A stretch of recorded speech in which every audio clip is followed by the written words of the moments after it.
So, liebes Publikum. Well, ladies and gentlemen, let me also welcome you. I'd also like to welcome everyone joining us on our live stream. We had a couple of technical issues earlier, but I hope those have been resolved. And I see people nodding up there from the technicians. My name is Shelley Kupferberg. I'm a freelance journalist, and I'm going to be your facilitator today.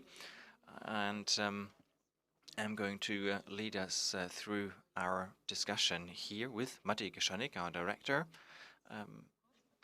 We heard a bit about him from Janine Meerapfel already. Matti Geschanik, he is, yeah, there he is. Great to have you. And after a long day, or 2 days actually, of conference, 80 years of Wannsee Conference, that's a full schedule for them. And Deborah Hartmann, head of the House of the Wannsee Conference, a memorial and educational site, is joining us tonight as well. Debbie, thank you so much for joining us.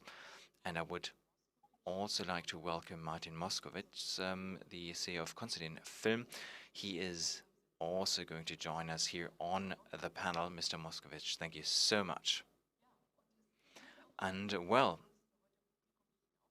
we have a couple of people here amongst our audience. Reinhold Elschott, over there, producer from the ZDF, and a couple of actors as well, Jakob Diehl, Philipp Hochmeier, and Peter Jordan. I'd like to welcome you all as well. And we figured that we'd want to start with a panel discussion here amongst ourselves, but also then invite you later on to share your comments or impressions, and also invite others, protagonists, actors and actresses that were involved in the production, and you might even have questions for them. Now, Matti Geschanik, I'd like to start with you. Mr. Meerapfel talked about a very sober setup of the movie, and if something like this is offered to you as a director, how do you decide how to approach that? I mean, we all have certain associations, terminology and body language that we associate with National Socialism.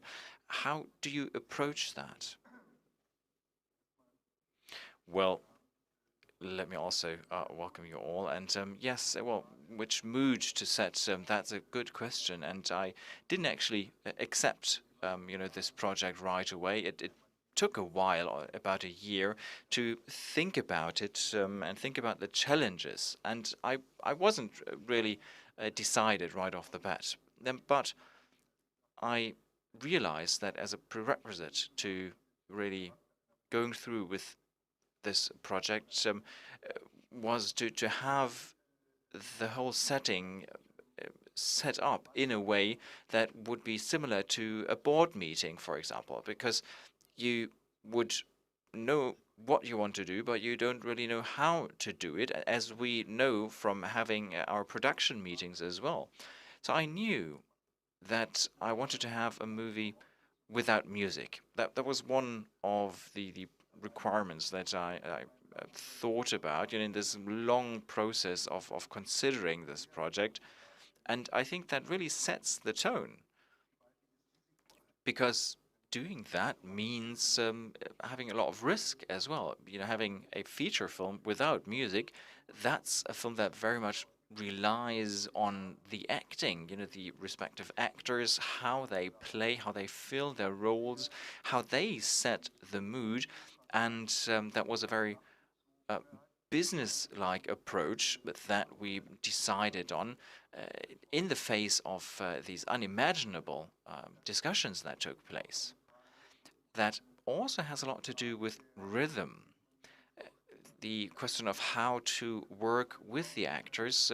We didn't do any rehearsals because the actors that I ultimately selected, I did also taking a certain risk, because sure, Heinrich is a certain central figure there, but there is no one protagonist, because ultimately it's the whole ensemble.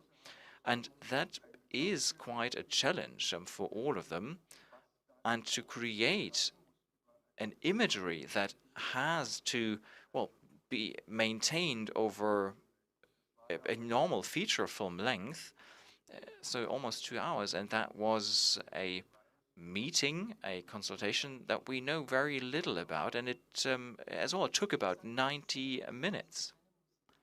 Well, I have to be honest with you. I was glad there was no music as part of that feature film, because I think that would have made it even more dramatic, and it was very much focused on the actors ultimately. And Debbie, I've known you for quite a while, and you are in your current position at the House of the Wannsee Conference for about a year now. You were also visiting the set.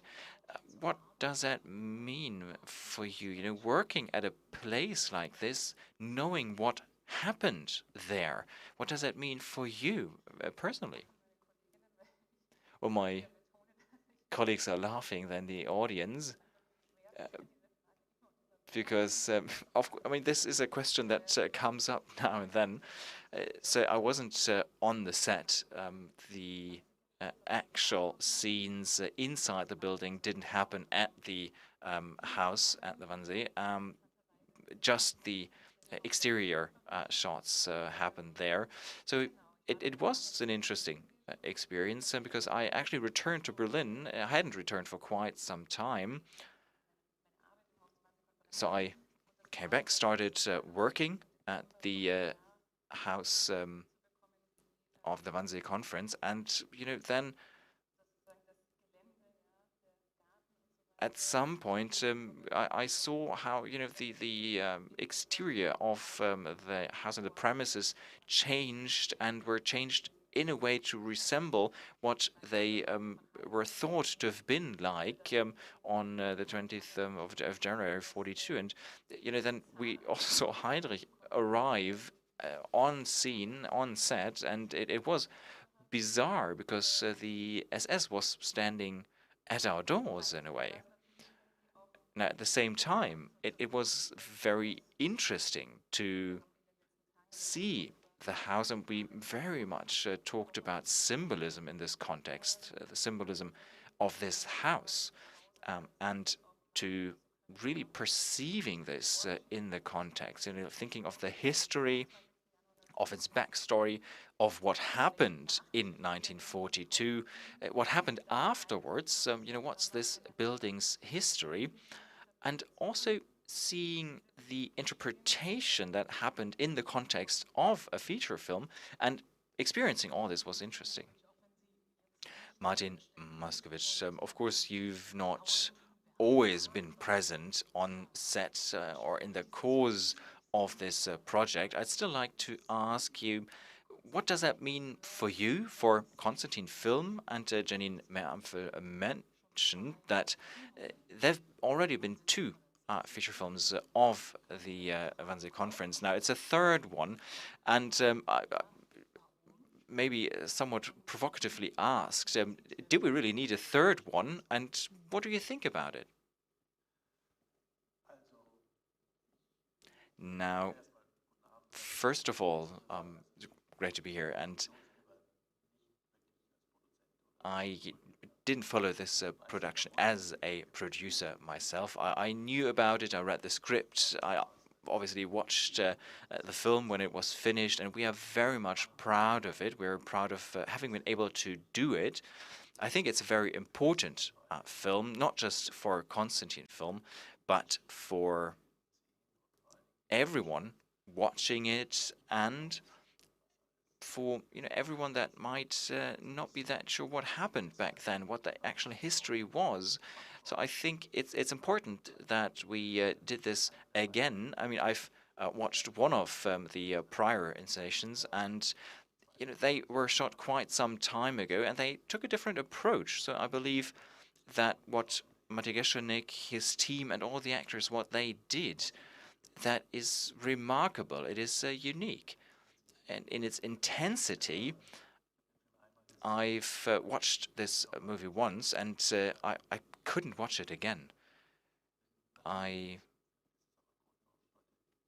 and maybe that's why I'm here today. I've been invited as well because it's part of my family history. How a large part of my family died, and the murder of my family was decided on that day in that building. And for me, it is a very emotional event, watching it, seeing it happen, and also seeing something that could be described as the monstrosity of the normality of it all. And following this, I think, is extremely important, especially showing this to young people, people that might not know as much about it, about the background. And the ZDF does a great job of covering the backstory, providing additional information. So I think this is absolutely important to do, because it is not as it is often depicted on the news. I've just read that about that today, talking about the monsters, the beasts at work there, and it weren't really. It's just your average bureaucrat, your average civil servant. The same people that you have nowadays working in similar roles. Now, you just mentioned a certain biographical connection here. Your father survived, and Matti Geschnick, your father also was a survivor and a wonderful actor, Evin Geschnick, that is. And we've just heard that you didn't actually shoot the interior scenes in the actual building, but in a studio. So just the exterior shots were shot on the premises. And as you said, you wanted to create something of a board meeting feeling, to not depict the actors as monsters. And Heydrich might be one example. Felix Hochmeier is someone that takes a very jovial approach here. A lot of hidden smiles, and it certainly seems empathetic and a bit like a coach even in that context. And how exactly did you manage that? How did you work with the actors to achieve that? Well, he's here, so I can't really claim to have created that. I think I've supported them, helped them moving in that direction, but ultimately it's the actor, or let's put it differently. What do you focus on? Which path do you follow? And there are a variety of approaches. When we start working on a movie, if it's a very historic movie at that, we often look at other feature films that have come before. And it might have been that we could have tried to look back at a certain terminology that the Nazis used and try to include that and reinterpret that for our movie. But that, I think, is a decision for a director to make, that you have to wonder how you create an effect without knowing how exactly people are going to perceive it. So you finish a film and then you receive feedback from journalists, from people that watch the movie. And coming back to the question of why we did this and why I think it's important to show in the year 2022 is that it's different actors, and we have younger actors.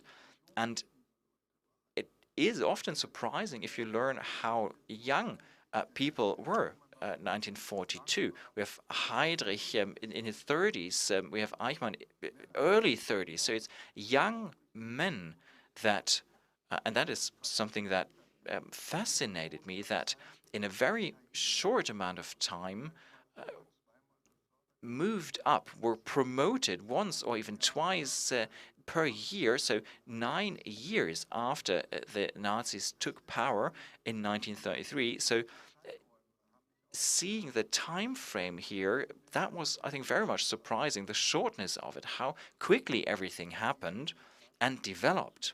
And what you said about the personal history, family history, that did influence me, of course, but it is something that I grew up with. My father survived 3 concentration camps and the sinking of the Capacona ultimately. And that is something that plays a role and that also doesn't play a role at the same time. Now, what you asked about, working with the actors, they are very smart actors, and you could picture this like in an orchestra. Uh, and we didn't do any rehearsals either during the actual shooting of the movie. And what I think was interesting was how we approached shooting the film. It's not magical, but it's a bit like an orchestra, and the conductor, can be louder or less loud, of course. And I think if you trust one another, and I think that happened quite quickly, you can't really force that. If you have that trust, you can communicate on a non-verbal level, and you can create an effect working with people that are brilliant, that are smart, and that are empathetic, and have a somber approach. And I think it is surprising sometimes for actors themselves what they end up with. The energy that they create in the process of creating, it becomes something self-fulfilling in the course of shooting the movie. And this is something that is also true what happened there. Every single one of these people, every single one of the branches of government represented there, defends their own turf. Heydrich, of course, that I tried with Mr. Hofmeier together, tried to give more of an objective tone, because he wants to convince people. He wants to have, as he has Adolf Eichmann on his right hand, so to say. And they didn't really have to act, Mr. Deal. You can be afraid of him anyway, so you didn't have to act that. So I think this approach was something that, to a certain degree, they didn't have to act, but they just have to convey their interests. So it was very much about power, and Heydrich wanted, in organizing the final solution, he wanted to make sure that his position in power was maintained. Now, you just mentioned the interests and the interests of maintaining power, and I think the subtext here is interesting as well, because they were quite diverse interests and opposite interests even. That some wanted to have workers on the one hand for the industries, on the other hand, really an approach of exterminating people, and I think that is quite an opposition there. And Deborah, as we just heard, 105 minutes of Nazi terminology and anti-Semitism that you have to endure, that you have to suffer. Is that something that plays a role in your educational work that you do at the House of the Wannsee? Well, I actually want to come back to an earlier question that you asked that I was able to avoid back then. But as Mr. Geschonek said, he grew up with that history. And as you asked, what happens if you work at such a place? And what I found quite surprising in recent weeks, when people kept asking me this, was that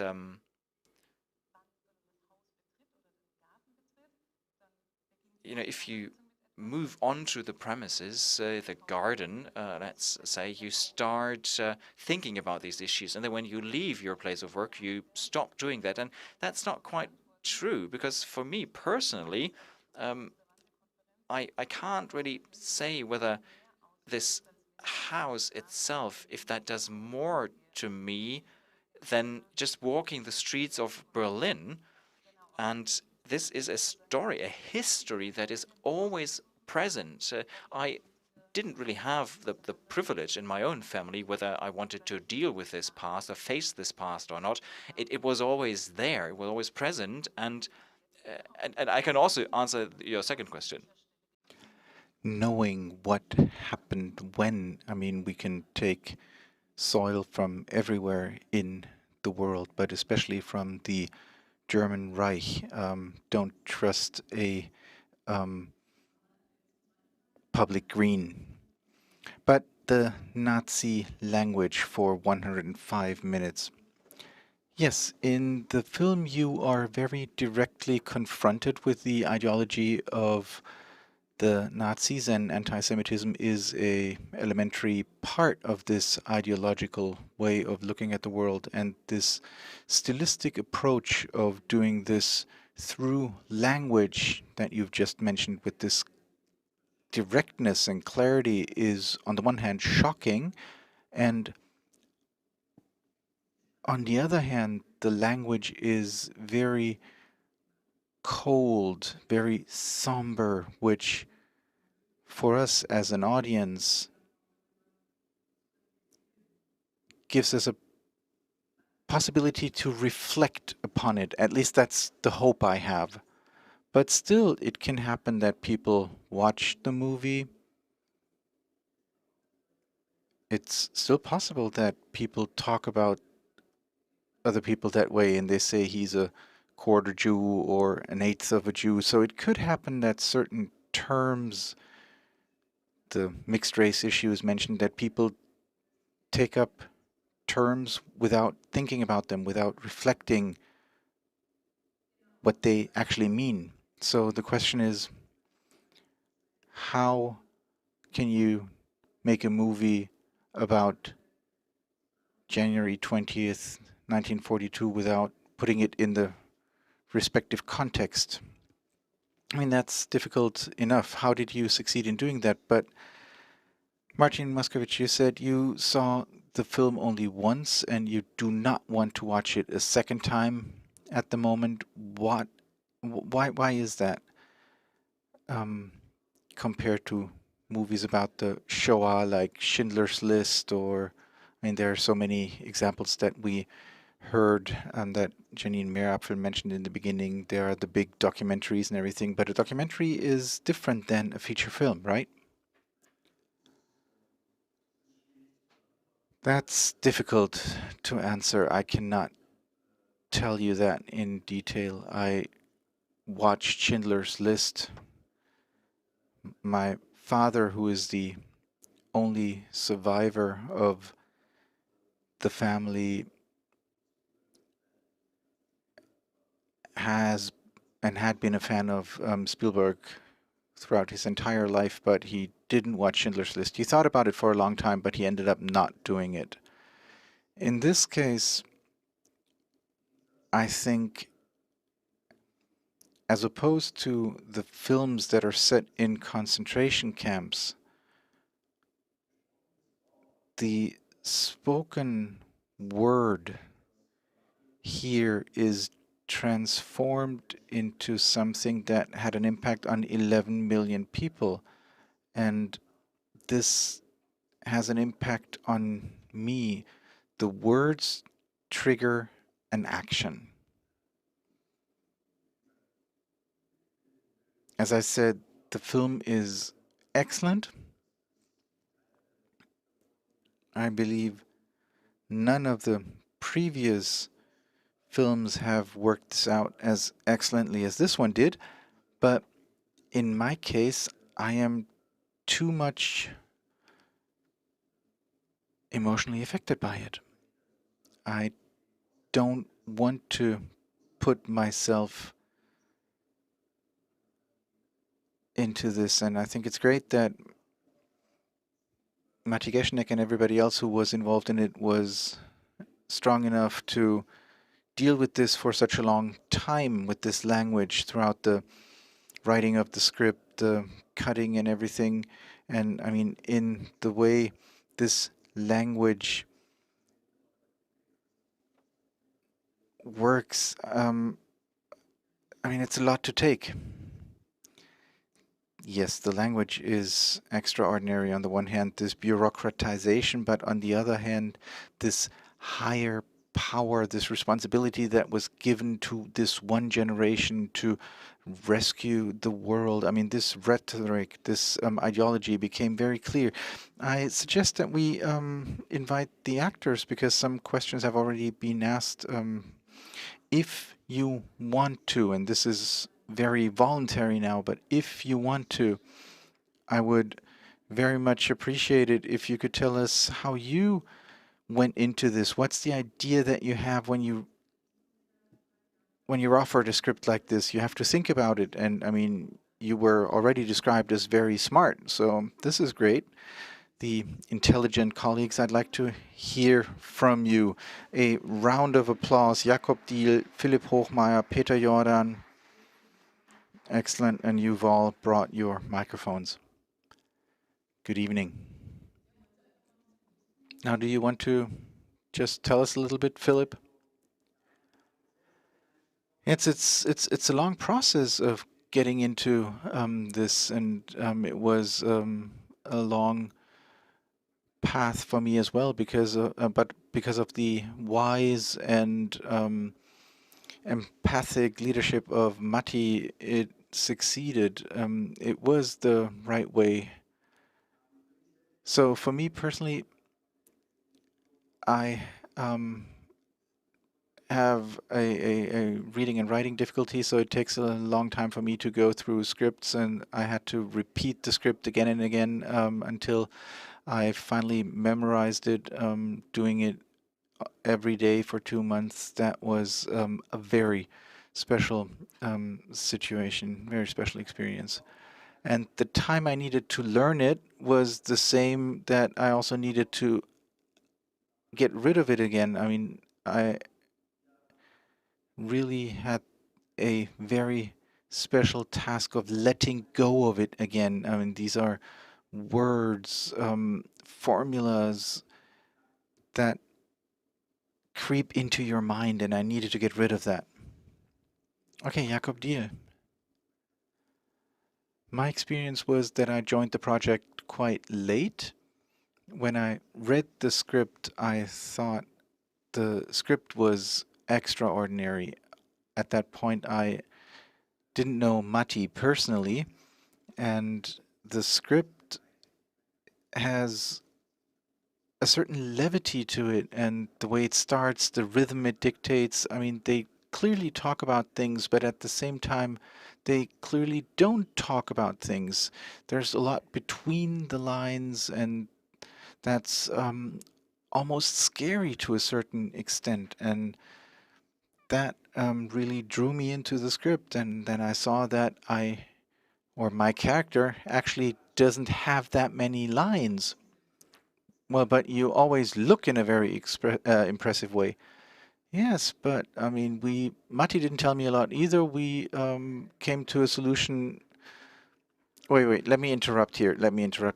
I already mentioned this, but the characters, if you put an actor into a uniform, Gauleiter, Obergruppenführer, comb their hair, put them into a uniform, put some makeup on them, describe what the power is that he has, then he will find a way into his character. And when the three were sitting there, Markus Schleinzer, who's not here, who was sitting in the middle, then Heydrich, Obergruppenführer, and the head of Gestapo, Müller,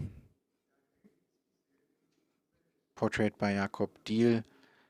A lot of things just happen naturally. I told him, you don't have to act a lot. You are this character. Everybody's afraid of you anyway. So he was a central character for the camera, for us. And next to him, the more moderate character, as opposed to Jakob, he had a lot more lines. Philip as Heydrich, and I asked him to win over the others, to not be the apodictic commander. We had a little code word. There used to be a brand of cigarettes called Mild, and I always told him mild, mild, and it was very difficult for him to get into this mild emotion, but it was very difficult for him to combine the power that Heydrich emanates with this mild-natured, more moderate character, which I think doesn't really exist that much, at least not as much as it is now currently being described in the press. And this combination has an immense effect. And then this Gauleiter, who had the highest rank, the highest position. I mean, he's the only one he welcomes personally with a shake of hands. So Gauleiter, I think he was the Gauleiter of Lippe Nord, Estonia, Lithuania, so a very small region that he was responsible for, yet he was a central character. And Peter, who arrived at 8:30 on time, and hours later he was still on point, so I told the others, use him as an example. So what do I want to say with this? Everybody found their place, everybody found their character, and for 5.5 weeks, that was the time that we spent in the studios of Berliner Union Film. They stuck to that, and for me this was a blessing because the actual days of shooting were tough. We haven't heard about from you, Peter Jordan, yet. Well, I had a different set of glasses in the film, and I also didn't have a lot of lines. But it's true, you get a uniform, and that's always a danger when you put an actor into a uniform or any other clothes. We want to do something with this, and sure, we understand what we're doing with this film. We understand the responsibility and the danger, yet still you stand in front of the mirror and you say, wow, this kind of looks great, but can I now behave that way? Should I? Should I not? Then you leave the room, then somebody explains the set to you, and then you're standing in front of the green screen and you think about how would I be standing if I were standing in front of the actual lake. So maybe I stand erect. That looks better, gives you better posture. I mean, I'm sorry, but that's the way it is. I mean, even though we're here and everything is good, but this is the way it is. Actors are slightly vain. And then you think maybe it's wrong, I don't know what to do, and then the director comes and tells you, don't do it this way. And then you sit down and you see that everybody else has understood what it is the director wants.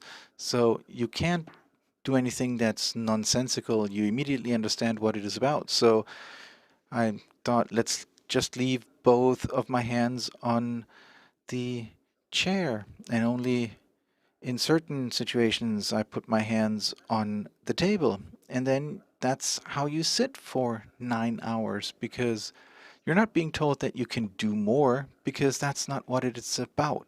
And that's what he told us. And funnily enough, it worked for all of us. Maybe you don't think that we're able to do this, but for 4 weeks we actually sat and we stood for 1 week, which was this scene in the foyer. And we always knew what we were doing because of the director. Although sometimes because of the routine you think, let's change something today. But no, it's something you shouldn't do, not because of the topic, not because of the script, not because of the costume. And I've never experienced this at a set, and this was really extraordinary as well. So to a certain extent, this was due to the fact that the whole load was on our shoulders. We didn't dare to do anything, but also because it wasn't necessary to do more, to produce something, to act something, to play act. There was a short description of the characters, and when I put on the costume, I read this description and I knew I'm not going to do anything today. I'm just going to say my lines and then maybe turn my head, because there wasn't more to do, because nothing more happened. And this is what this movie is about. This is how simple evil is. This is how banal even is, how trite it is. Yeah, a meeting with a subsequent breakfast. Yes, and the director set the tone and we followed it. Thank you very much for these descriptions. It's nice that you've come. And I would like to collect questions from the audience. Other questions?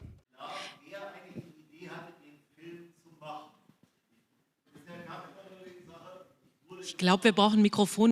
Just 1 second, we just need our guest in the audience to get a mic so we can get that audible for everyone. If you could repeat your question.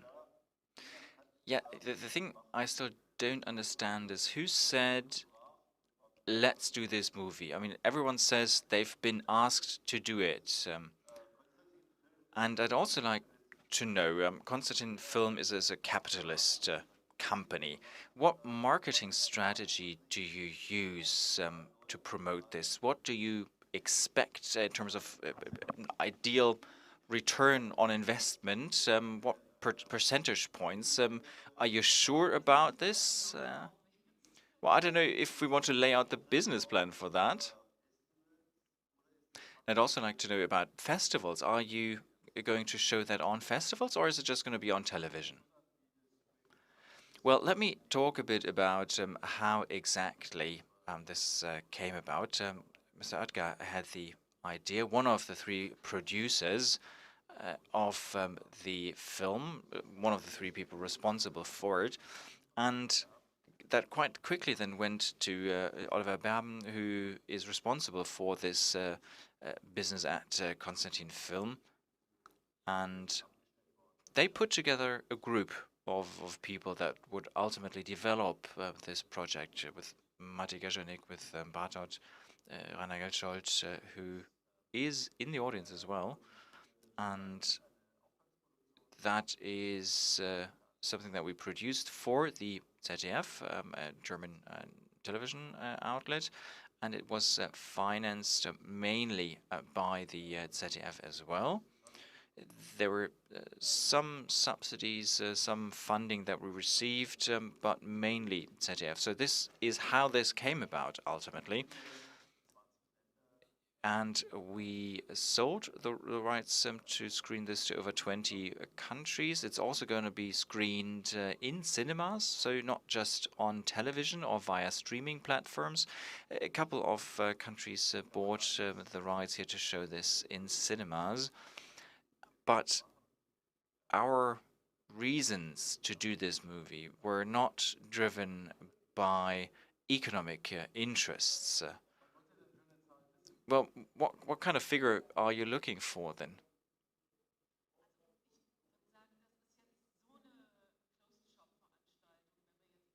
Now, okay, I mean, I think it's better not to just focus on the numbers here. Maybe that's not the most interesting part of this. Maybe there are more interesting aspects to this. I mean, are there other questions from the audience or maybe comments that you might have? Please go ahead. We've got a mic for you. Well, thank you very much, and thank you so much for this impressive, remarkable movie. And I think it was a great choice not to use any music, no cinematic music, because I think it would have, caused the wrong impression. A question that I would have is how exactly did the actors approach the biographies of the perpetrators of the time? How did they get access to that? Well, thank you very much for that question. And Matti Geshenik, let me add to that.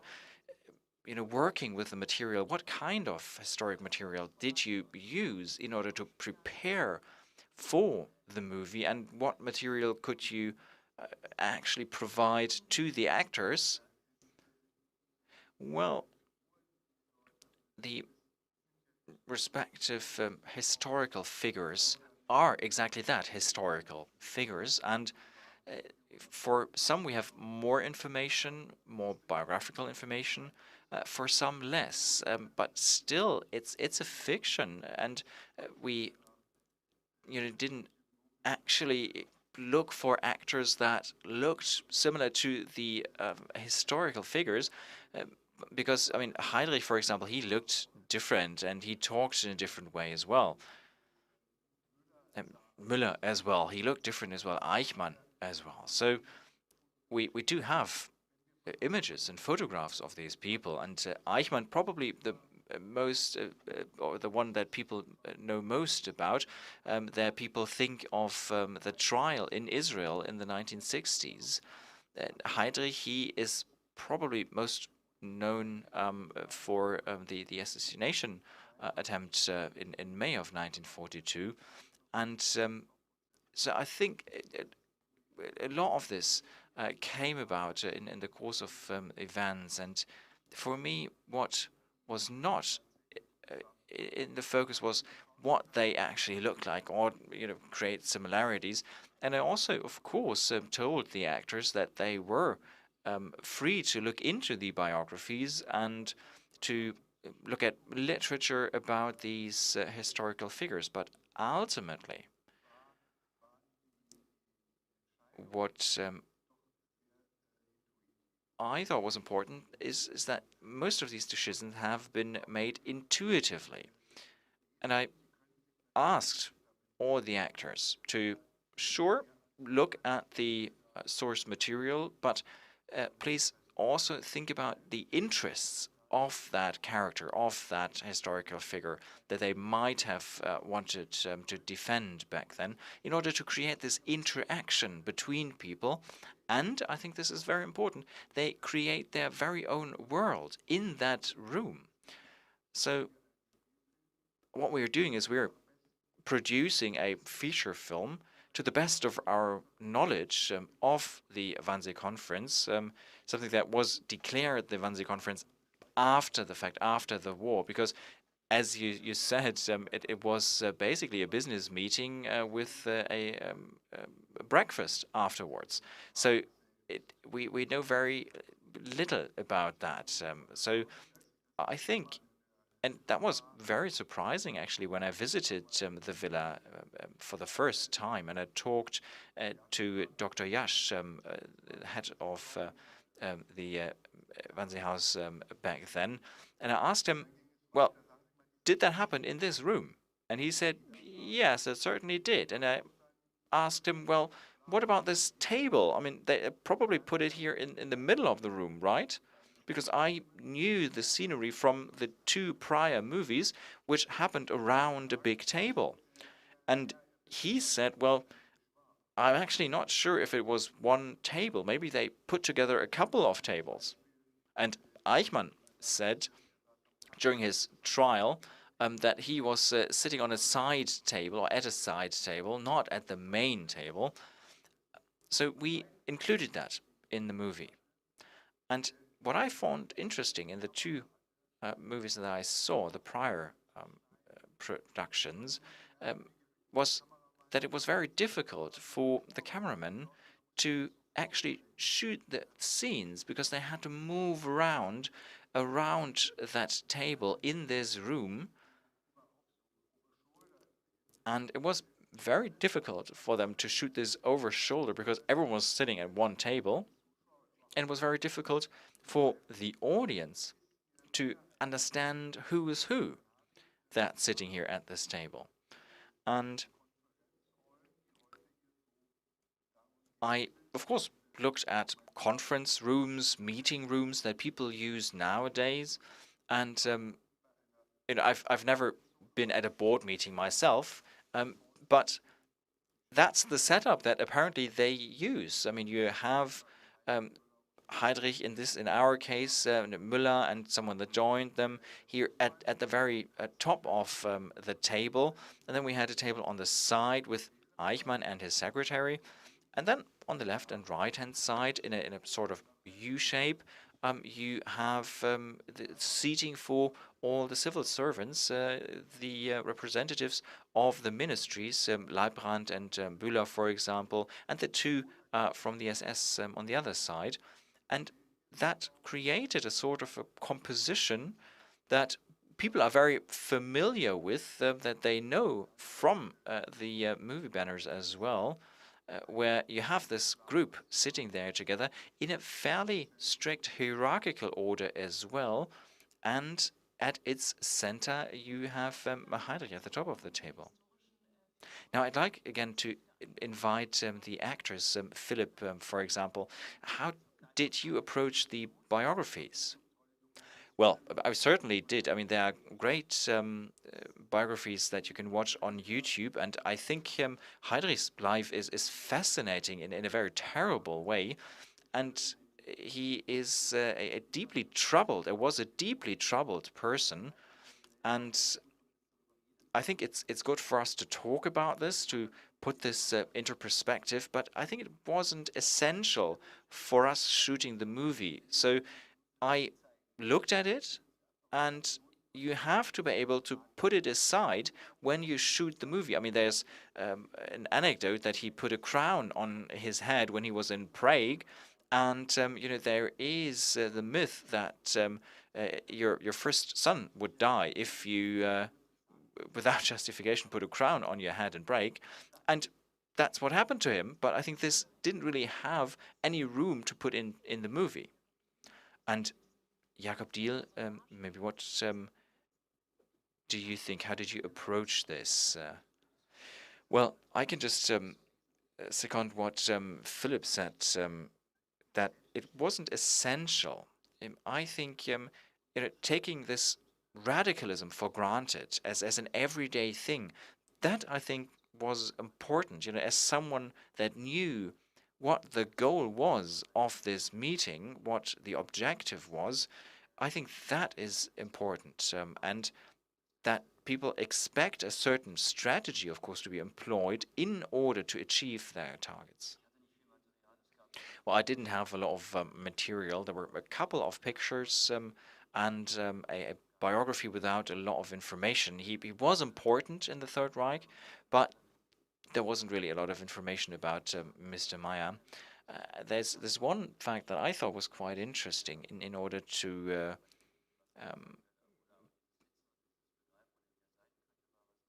better show how this person might have been, might have acted, was that the fact that this character, this historical figure, sat down in Saarland, in the southwest of Germany, and sat below a rock, and he committed suicide. He took his own life, and I think it says a lot about a person if they go into nature. That people write about and talk about. They go into that nature and they put themselves into a scene in order to commit suicide. And I think that gave me somewhat of an idea of how to shape this character. So that was one of the things that inspired me.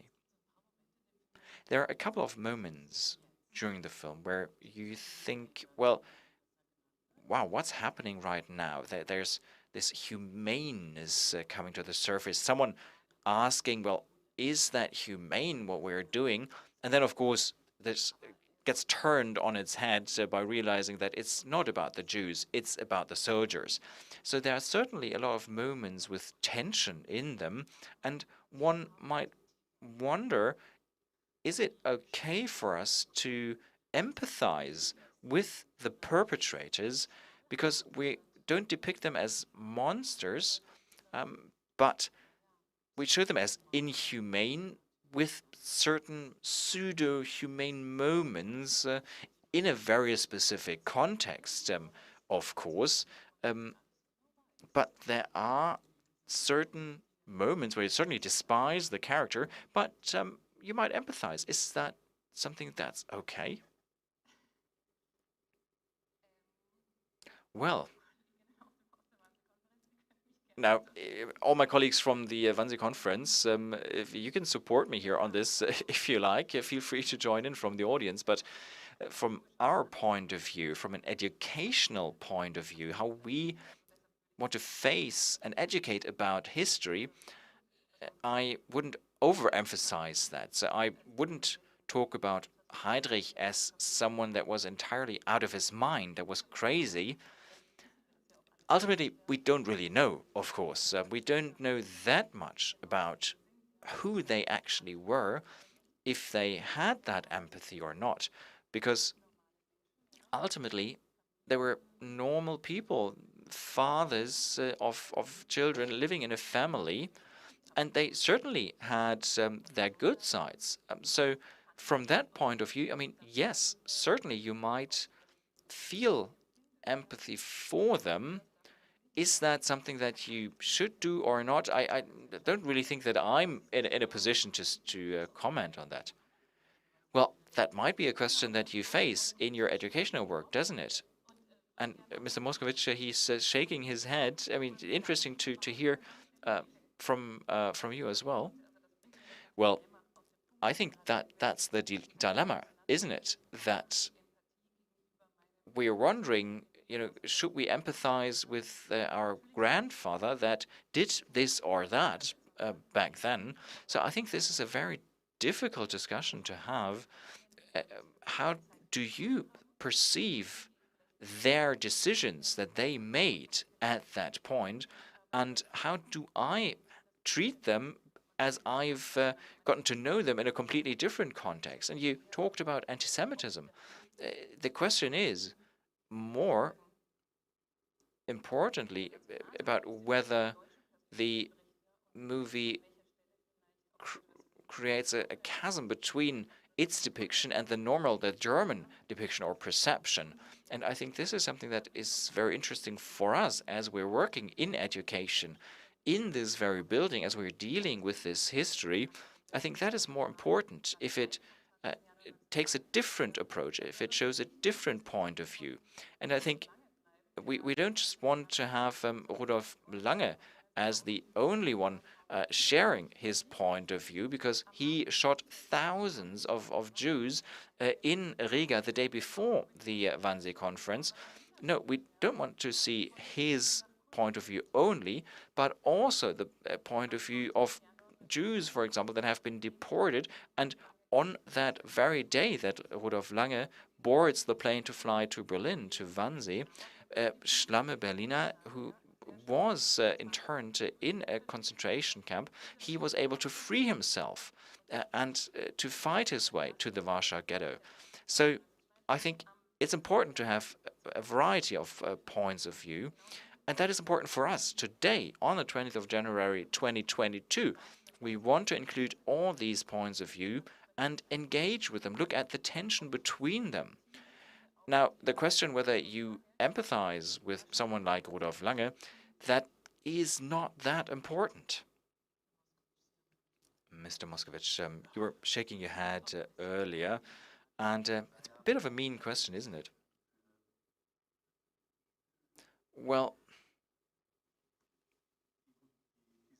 I think that this group of people planned within a couple of hours, planned the murder of millions of people.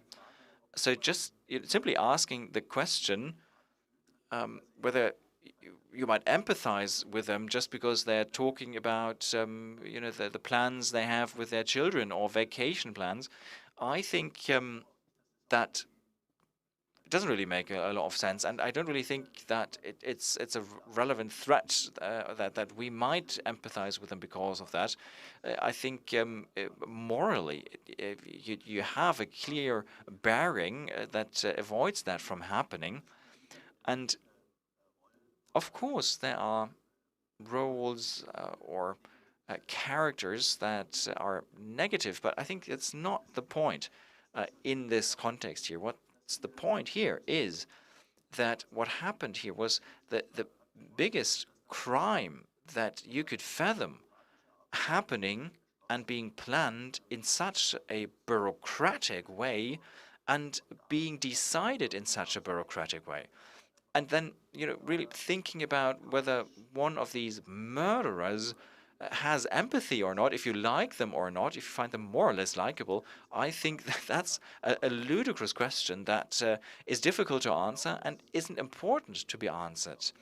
I think that, and that's important for me to note and to comment on our discussion about the stylistic approach of the whole production, and then the cleanliness that we're seeing, uh, and there is almost like a genre of single location movies, a variety of movies that are shot at one location in one room. And Matej Groszonek really did an amazing job here at setting this up, and they really thought about the visual concept here. There's not a lot of camera movements, a lot of fixed shots that they're taking.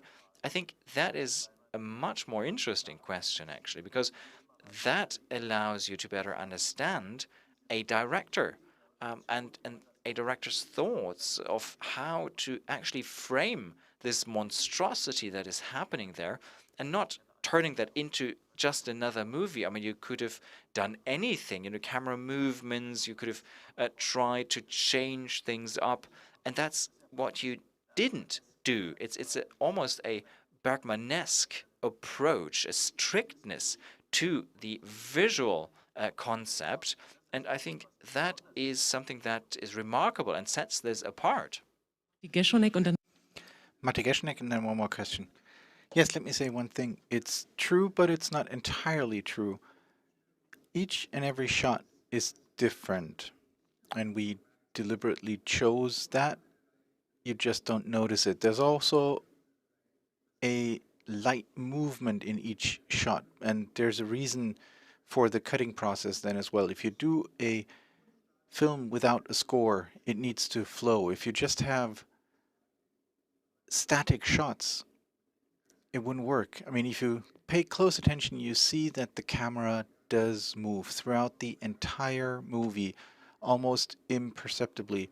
I had a Dutch cinematographer, Holo Birkens, who I've worked with for quite some time. We've done that repeatedly. We worked with different lenses. We didn't use a lot of lenses, but we worked with just a few lenses, and here with a rather long focal length. And each and every shot is different, yet still you have the feeling that it is static and very quiet, but we do have the moving camera.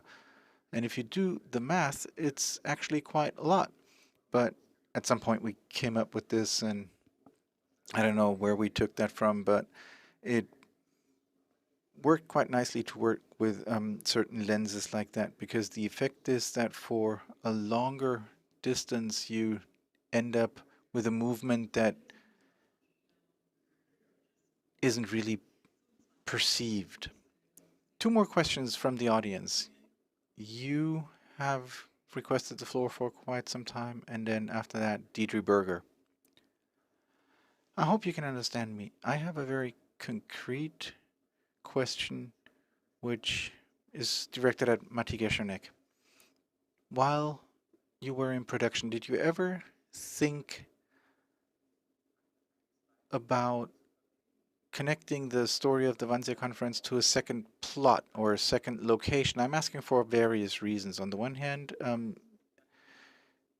we talked about empathy, and I wouldn't necessarily want to talk about empathy, but rather ask the question differently. How can you get into the heads of the people using cinematographic means? And you did that nicely, but maybe you could have done that with one of the people on the margins, Schöngard or Lange or somebody, based on the protocol, on the minutes, and put that into the script. So first, how can you get into the minds of these people? Then second, the actual location, the house of the Wannsee Conference, is not very authentic. We do have a we don't have a lot of authentic locations in Germany. You said it yourself. The table, where exactly was it located, where exactly was the meeting, etc. So was that a reason to maybe think of another location? And then in the very beginning you also said we already had two prior movies. The one from the 1980s, which was I think also called the Wannsee Conference, is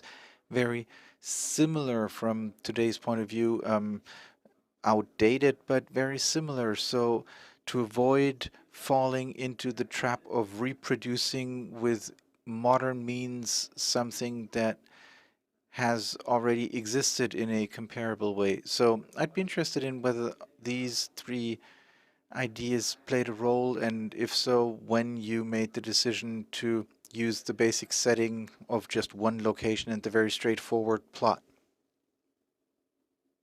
That's quite a number of questions. Sure. In the run-up phase, we did have these thoughts. I remember when we started, there was the idea of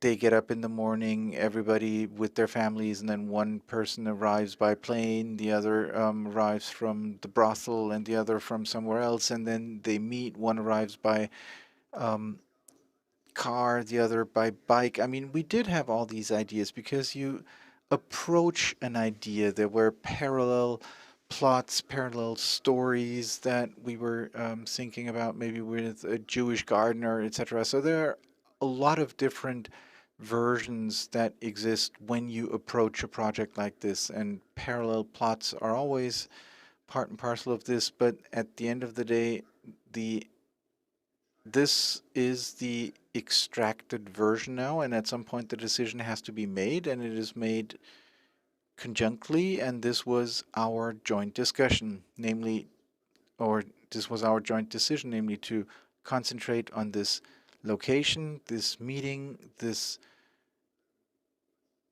conference. And what fascinated me, and still fascinates me, i.e., scares me, is what people are able to do, and that this didn't happen that long ago. This used to be the present. This used to be today. At the end of the day, this is us. And that's what our actors also knew. They knew that they don't have to act, don't have to pretend to be these historical characters, but they just come in, assume the characters, and then relationships develop between these peoples, irrespective of what their interests are, the interests of the ministries, what their ranks are, etc. And it's a miracle, as it is with any other movie as well, but here especially because the effect of this interaction that I'm noticing now when I see the reactions of people who are watching the film or who have seen the film, and I can only hope that it's a good reaction when people watch it, that it enrages you as well, and that you discuss it also controversially. That's why we did it. One last question. Deidre Berger, please.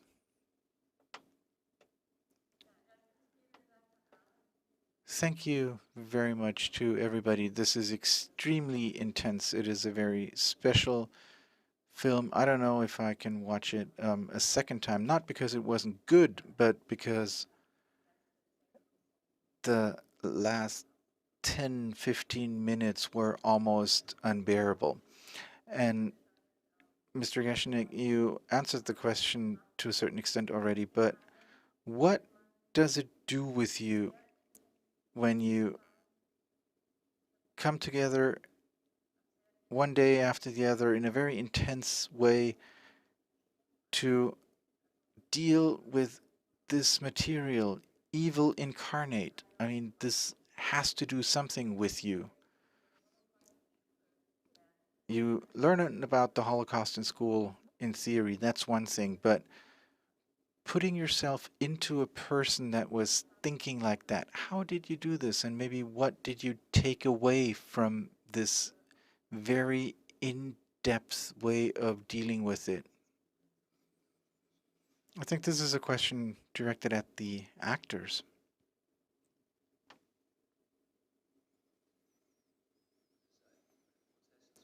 It's a process. It starts with somebody telling you that this is a role that's offered to you, and then you think, oh, sweet Lord.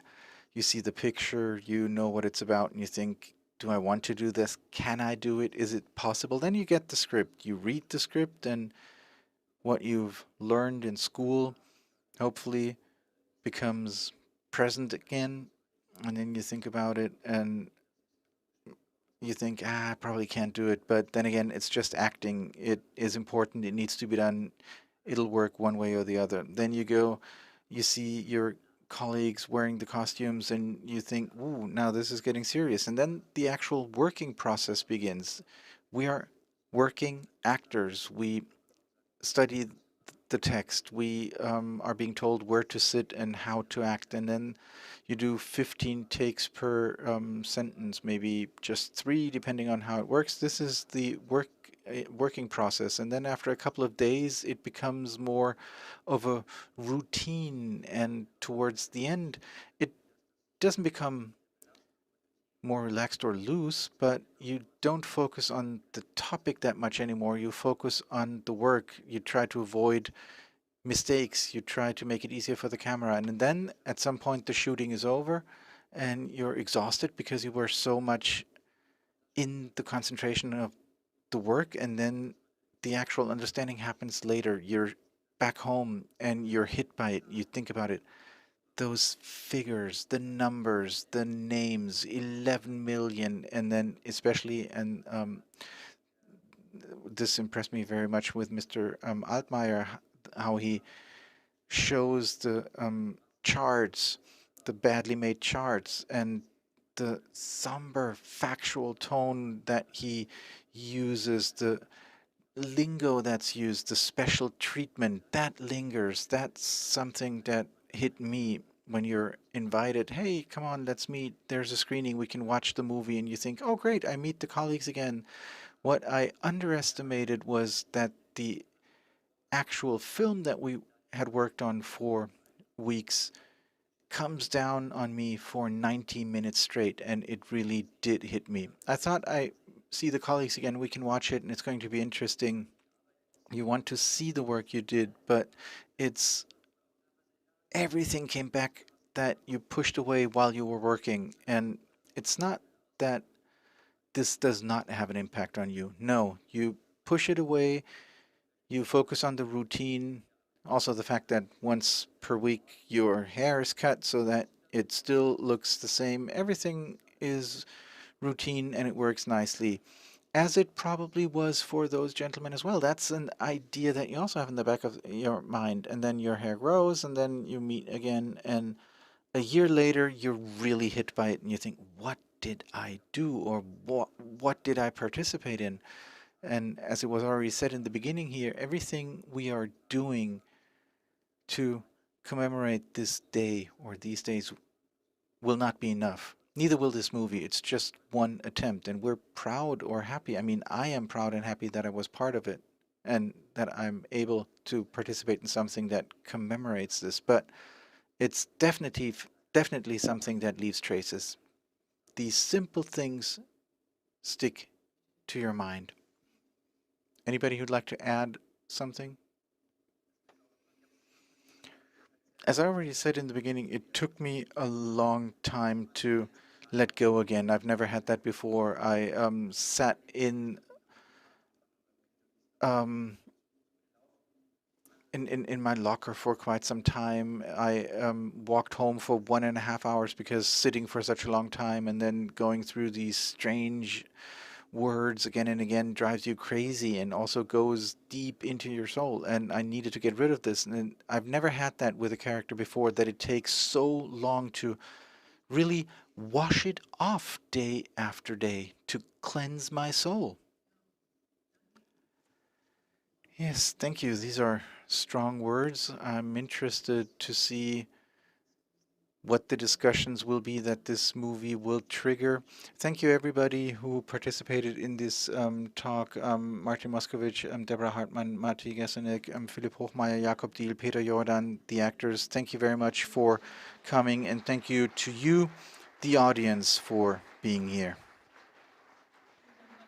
Thank you very much to Konstantin Film and ZDF, and thank you to you who have joined us virtually. Thank you for being with us. Good night and stay healthy.